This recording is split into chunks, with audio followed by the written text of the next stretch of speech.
Can't say I like the fact that as soon as you take this apart, this cover comes off and the pin falls out. That to me is something waiting to be for parts to be lost. If ever you have to do something when you're, let's say you're out uh, going for a ride with your RC and you got to pull the drive shaft off, I can guarantee you the pieces are going to fall out. And that is not cool. So just on this side, the cover actually snaps on. It doesn't come off by itself. But on this side, it comes right off. It's like you don't even have to try. So let's try and get this on without losing the damn part.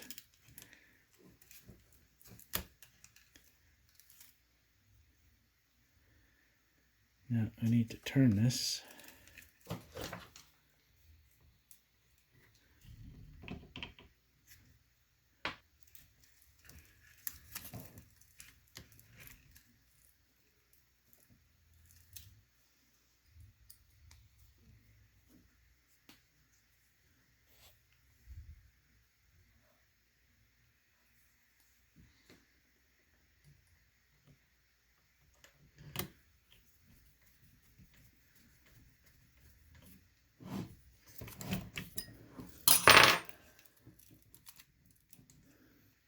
At least once it's in, it doesn't come out.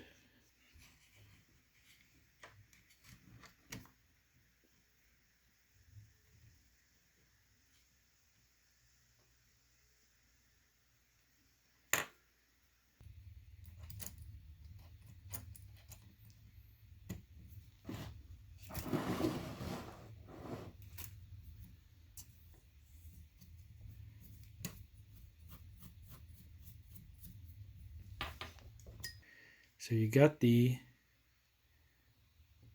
screw hole here, and you got the screw hole over here. So basically they have to align, which isn't too hard. You just, put them. I mean, with this particular drive shaft system here, it's pretty easy to align, but you can have it out of phase if you put it like this. So if you look at it this way, you see this screw is all the way over here, and this one is all the way over here. So you need to make sure that that is perfectly straight. So adjust the screw hole so that it's straight up. And you can pull this piece off, put it back on. Basically you turn it like 90 degrees, give or take. And there you go. Now they're both on top here. So that when I connect it here, might need to lift that up a bit to get it in.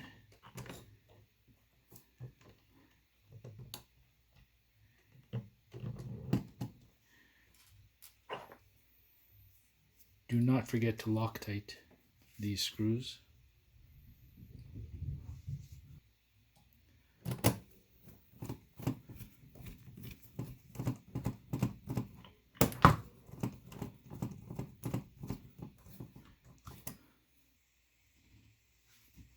Alright, so again, you got the screw hole here. Basically find the screw hole on this one. There you go, you can see it now. And basically put it in so that it aligns. Let's try doing it this way. Maybe you'll see it a little bit better.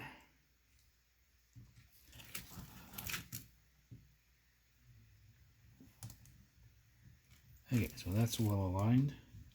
So once it's installed here, if you can't get it onto the axle, you just need to lift it up a bit and then back down. It shouldn't be a problem.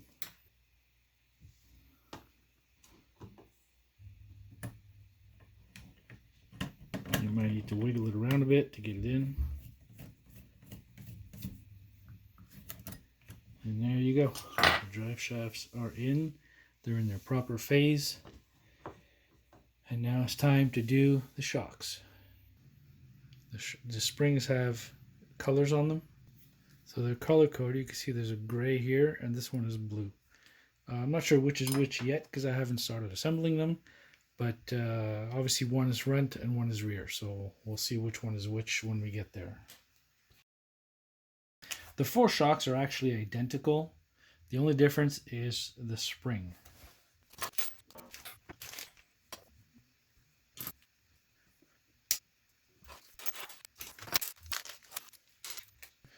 Be careful because there are some pretty small washers in there, and not to mention the E-clips.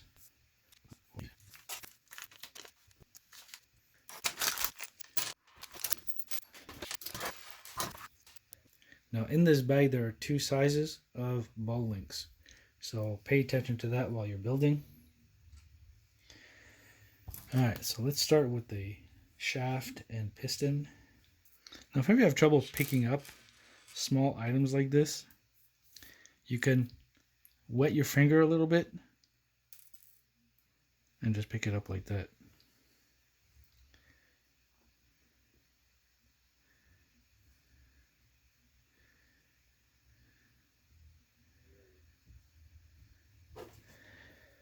Now these are clips. These clips are things that many people dislike. I don't really care for them myself, but I've gotten used to using them, so it's not that big of a deal anymore.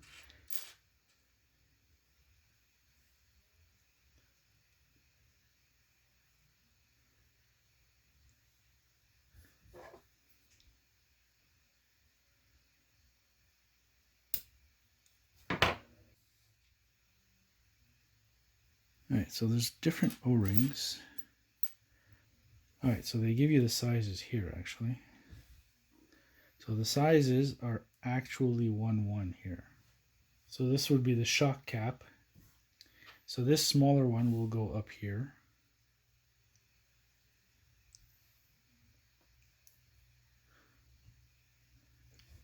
I want you to take some of the shock fluid and basically wet the O-rings.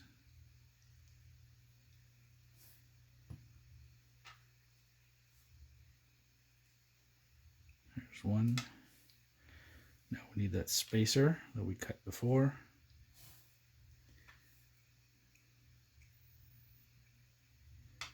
And another O-ring.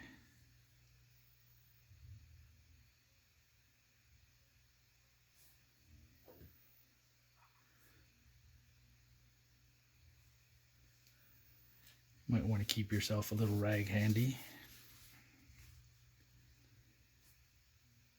And then you need one of these little spacers or washers. Now again, be careful not to lose these. They're pretty small.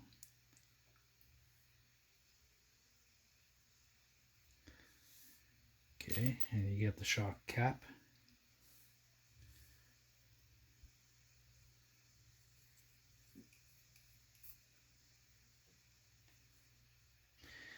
And then we put the shaft and piston in. And now we need these small ball ends.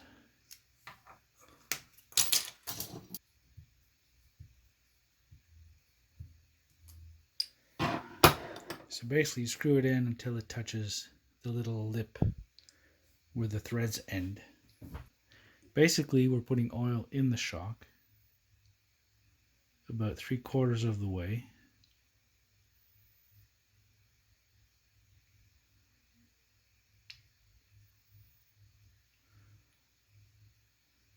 That should do. Then we push the shock shaft up and bring it down. Do this a couple of times. And basically just wait for the bubbles to come up. Now a little helping hand like this is very helpful when you're building shocks. So now you can leave it there for the bubbles to come out. Alright, so basically we'll continue filling it.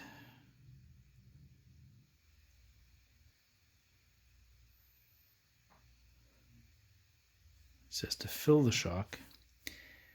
Then take a shock cap, drop of oil, move it around to get the oil on the threads. So we are now to screw the shock cap onto the shock, completely tighten it. So in the instructions it says to compress it, and if there's any pressure that you have to bring it back out, unscrew the top. Now let's actually make it happen.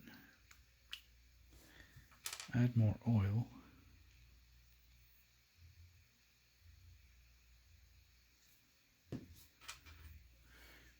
Let's see if we can actually make it have some back pressure.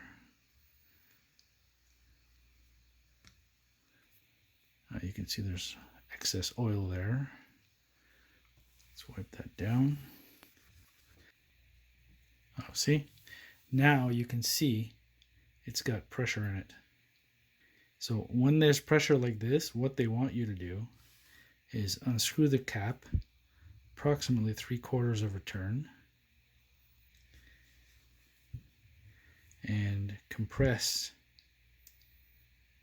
the shock, and then with the shock compressed to re-screw the cap on.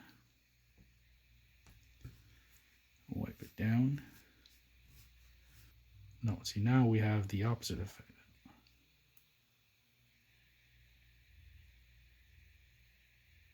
So if I bring the shock all the way down,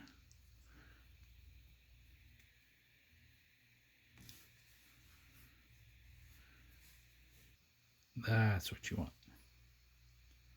Basically, no pull, no push, just the resistance of the oil. And there you go. You got one shock built. So the shock collar O-ring goes on the inside of the adjustment, the pressure adjustment for the coil.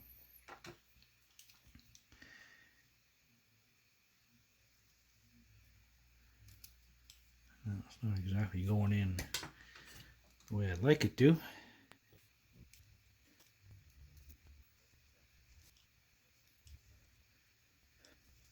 It's not exactly going in easy, is it?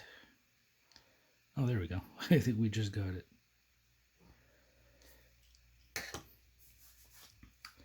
Now this piece screws in this way.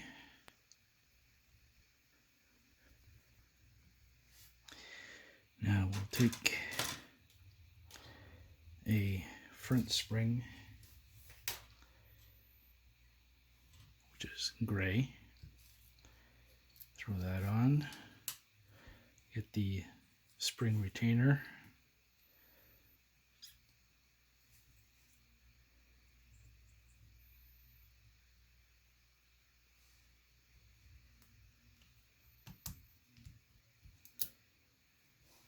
And there we go.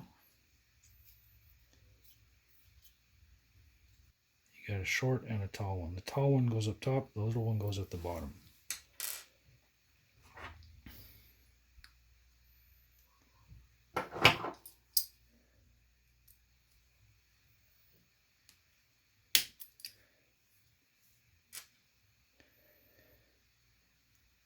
Now the tall one, the big one doesn't actually snap in. It's basically just floating.